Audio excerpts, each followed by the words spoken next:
Y a-t-il un pilote dans l'assiette?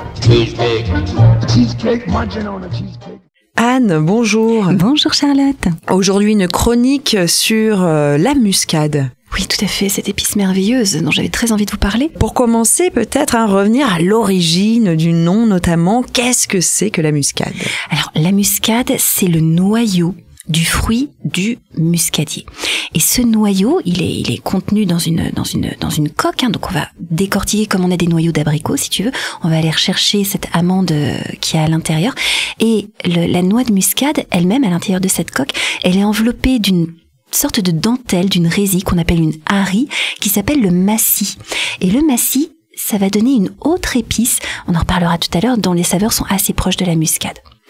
Le muscadier, l'arbre dont il est issu de la famille botanique des Myristicacées, et le nom botanique Myristica fragrans vient du grec myristikos, qui veut dire odorant, lui-même dérivé de myrizo, qui signifie parfumé, on va y arriver, lui-même de mouron, qui signifie le parfum, et du latin fragrans, qui veut dire odeur suave. Donc si tu veux, le muscadier, c'est l'odeur suave qui odore, qui parfume, etc. Donc on est vraiment sur quelque chose de puissant d'un point de vue olfactif et qui nous marque. Effectivement, c'est puissant du point de vue olfactif, mais également du côté des super pouvoirs. Évidemment, voilà. Donc la muscade, elle a beaucoup de propriétés très intéressantes. C'est notamment un antiseptique général et intestinal en particulier.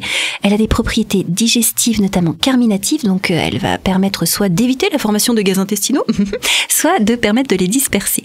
Et puis ça, c'est une propriété particulièrement intéressante. Elle a des propriétés stimulantes d'un point de vue général, mais aussi stimulantes cérébrales et stimulantes circulatoires.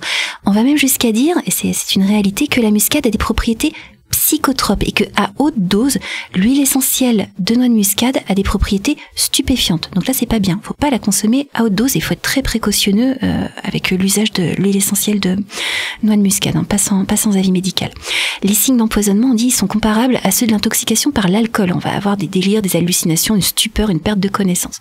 Donc on ne s'affole pas et on dose avec une grande subtilité. On n'utilise pas l'huile essentielle de noix de muscade sans avis médical. Et puis pour ce qui est de la poudre de noix de muscade, on va voir qu'on est un peu prémuni de toute façon du dépassement de la dose. Donc à utiliser avec parcimonie, ne faites pas des expériences. Oui, surtout pas avec les huiles essentielles. Puis on va voir qu'en cuisine, de toute façon, ça va être difficile de dépasser la dose parce que c'est tellement puissant en goût. Alors, il y a une très très très jolie anecdote que j'avais envie de vous partager. C'est ce qu'en dit Hildegarde de Bingen. Alors, je sais pas si vous avez entendu parler de Sainte Hildegarde, qui était une moniale du Moyen-Âge, qui a beaucoup écrit de recettes, de remèdes à base d'aliments notamment. Alors c'est très réducteur ce que j'en raconte, mais c'est pour simplifier les choses. Et dans un livre du docteur Wigard Strello qui s'appelle Prévention et guérison selon Hildegarde de Bingen, on va retrouver évoquer ce qu'elle appelle les biscuits de la joie. Et donc il retranscrit ce qu'elle disait de la noix de muscade. La noix de muscade a une belle chaleur et de belles forces d'harmonisation. Chez celui qui en mange, le cœur s'ouvre, l'esprit se clarifie et lui donne quelque chose d'éclatant. Prendre de la noix de muscade, une quantité égale de cannelle et un peu de clou de girofle et pulvérise le tout. Avec cette poudre ajoutée à de la farine finement moulue et un peu d'eau, tu feras des tartelettes que tu mangeras souvent. Elles atténueront l'amertume de ton cœur et ton esprit. Ton cœur s'ouvrira, tes sens engourdis reprendront vie et purifieront ton esprit qui deviendra joyeux et tous les mauvais sucs, noxy, humorès, les poisons extérieurs diminueront. Les humeurs et ton sang s'équilibreront et tu deviendras efficace et fort. Voilà une épice à manger à la rentrée, c'est tout à fait approprié avec la saison. Bah oui, des fois la rentrée c'est un peu déprimant. Mais voilà, et les biscuits de la joie vont nous faire du bien. La muscade, donc absolument indispensable en cuisine. Et elle fait partie, elle est essentielle pour certains mariages heureux. Qu'en est-il? Alors, la muscade, elle a des arômes chauds, puissants, une légère amertume et des notes boisées. Alors, on va retrouver une différence de saveur notoire entre la muscade qu'on va acheter déjà moulue et la noix de muscade qu'on va fraîchement râper. Moi, je trouve qu'il y a plus d'acidité, comme pour le massis, d'ailleurs, qui a une saveur de muscade, mais plus fine, un petit peu plus acide, un petit peu plus piquante, dans la noix de muscade fraîchement râpée, à laquelle je vais même trouver éventuellement quelques notes citronnées. Voilà, à cause de cette fraîcheur qu'elle va avoir. Elle s'associe merveilleusement bien avec des céréales comme le blé, comme le sarrasin et évidemment comme la pomme de terre, puisqu'on va en mettre dans la purée ou dans le soufflé à la pomme de terre. Muscatnuss Müller, que dit Louis de Funès dans le film Le Grand Restaurant. Et pour ceux qui connaissent pas par cœur l'extrait, je vous mets un petit lien vers un extrait du film que vous pourrez retrouver en dessous du podcast, et c'est évidemment drôle et terrifiant à la fois. Donc je vais l'associer la muscade par exemple au sarrasin. Quand je fais des jolis petits cubes dorés de reblochon panés au sarrasin croustillant, la muscade elle vient bien relever tout ça. Donc j'aime beaucoup l'associer avec des fromages de caractère comme le Beaufort. Par exemple quand je fais du Beaufort et des topinambours en fin copeaux, je mets juste une râpée de muscade toute fraîche par-dessus.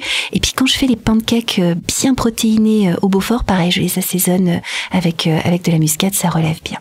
C'est un incontournable, la muscade aussi de la sauce béchamel, et elle se marie à merveille avec le beurre. On utilise également la muscade avec les légumes. Mais tout à fait, notamment les légumes racines comme la carotte, la betterave, le panais, le céleri rave, avec les courges, en particulier les courges denses, pas trop aqueuses, parce que les courges aqueuses comme la longue de Nice, elles ont un petit peu d'amertume. Et si en plus on rajoute de la muscade, ça risque de renforcer l'amertume. Donc des courges denses, bien riches en sucre comme le potimarron ou la butternut, ça fait merveille.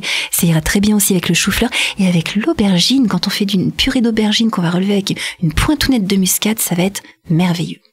On l'associe aussi avec d'autres épices. Hein. Mais tout à fait, avec le clou de girofle et avec la cardamome, parce qu'on va retrouver des notes pénétrantes d'eucalyptus aussi bien dans les unes que dans les autres, avec le gingembre, avec le genièvre, avec le poivre noir, avec le laurier, parce qu'on va retrouver aussi des notes chaudes et boisées dans celle-là.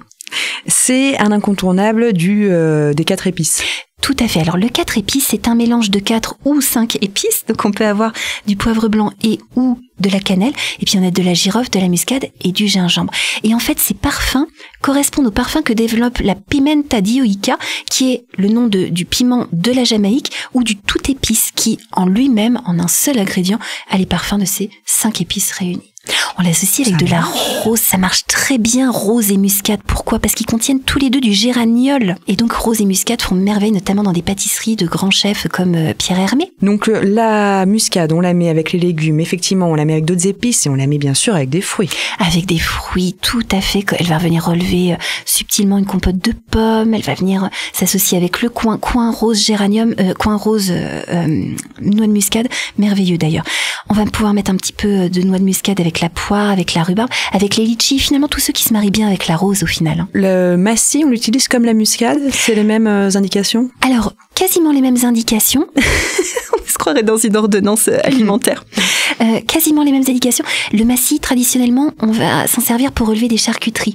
On va le retrouver dans des charcuteries alsaciennes, notamment des cervelas, des choses comme ça. Voilà. Et c'est vrai qu'on l'utilise pas beaucoup pour lui-même dans le reste de la cuisine. C'est rare que j'ai vu une recette qui propose du massis. Mais moi, je vais vous faire des propositions. Ah, c'est l'heure des recettes d'Anne. Oui, absolument. Alors, pour revenir à la muscade, elle va servir à parfumer beaucoup de tartes salées. Là, je vais vous proposer, par exemple, sur le blog des Mangeurs Libres, une tourte aux blettes, aux petits raisins, aux zestes de clémentine qui va faire merveille là quand la saison va commencer à se rafraîchir. Et on réchauffe tout ça avec un soupçon de noix de muscade. Dans une tarte aux poireaux aussi, ça va être absolument merveilleux pour relever avec une bonne pâte à la farine d'épeautre bien riche en gras parce que ça fait du bien. Et un petit soupçon de noix de muscade, ça va réchauffer, réveiller tout ça. Encore associé avec le sarrasin dans un gratin coquin au sarrasin sur une foultitude de petits légumes et avec une petite gratinée de sarrasin avec un petit peu de fromage râpé. La muscade va faire merveille. Ou dans un crumble de brocoli au chèvre frais avec des noisettes, ou dans la pâte à crumble, à nouveau, on va adjoindre un petit peu de noix de muscade. On va pouvoir faire des petits cookies salés aussi qu'on va relever de noix de muscade. Moi, je vous propose une version avec du tofu et des tomates séchées. Et enfin, j'avais eu un crush pour les spätzle. En 2020. Je faisais des spätzle à tour de bras. Moi, tu sais, j'ai des manies comme ça. Alors, j'ai ma période spätzle. Ensuite, j'ai la période tarte fine avec la pâte philo. Bref, donc je fonctionne comme ça. Et donc, j'avais fait beaucoup de spätzle maison et je les les assaisonnais beaucoup avec de la noix de muscade. Je les présentais dans un bouillon d'herbe, ou alors on peut aussi, les spätzle, les faire ensuite dorer à la poêle dans un petit peu de bon beurre, par exemple. Donc là, on a parlé de muscade. Qu'en est-il du massis? Alors le massis, moi je vais vous proposer une recette de bonbons fins justement avec de la pâte phyllo où je l'associe avec la raclette de Savoie. Et là j'ai choisi de prendre du massis plutôt que de la muscade justement pour le côté un petit peu plus acidulé. Avec la raclette qui a une saveur très douce, c'est sympa d'avoir des choses qui vont venir relever un petit peu. Donc on met du romarin, on va mettre du poivre vert qui rafraîchit, et le massis est un peu plus sympa que la muscade parce qu'on va aller vers des saveurs qui relèvent plutôt que vers des saveurs qui nous réchauffent, qui nous rappellent des saveurs de terre. Donc j'avais trouvé que le massis en l'occurrence était plus adapté. Et puis on va revenir à des recettes sucrées aussi. Vous retrouverez toujours sur le blog une recette de gâteau aux pommes qu'on va épicer avec du 4 épices, et c'est vraiment idéal. On n'est pas que sur quelque chose de sucré du tout. Du coup, on va ramener des saveurs un petit peu boisées. Moi, je dis un petit peu terreuses, mais c'est moins, donne moins envie du coup que saveur boisée. Et ça désucre, donc c'est très agréable. Moi, j'ai qu'une question, Anne, finalement. C'est quand est-ce que tu ouvres un restaurant? Merci beaucoup, merci pour cette chronique absolument formidable sur la muscade et le massis. On aura découvert cette épice-là. On vous met toutes les références en podcast sur radioalto.info. Et avec bonheur. Et je me permets de rebondir. Je vais faire un petit peu de teasing sans trop en dévoiler, mais il n'y a pas de projet de restaurant proprement parlé, mais il va y avoir bientôt, normalement, on croise les doigts, début 2024, un joli projet du côté d'Annecy, où vous allez pouvoir venir déguster des choses que je ne serai pas toute seule à faire, parce qu'il se trouve que chez moi, je ne suis pas la seule à œuvrer en cuisine.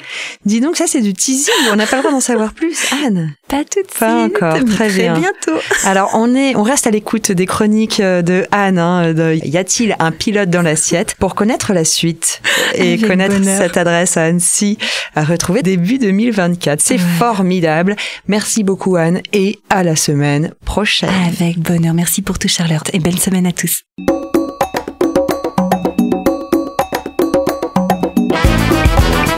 Cette chronique vous a plu? Alors participez-y en posant vos questions à Anne-Claude à l'adresse contact@radioalto.info.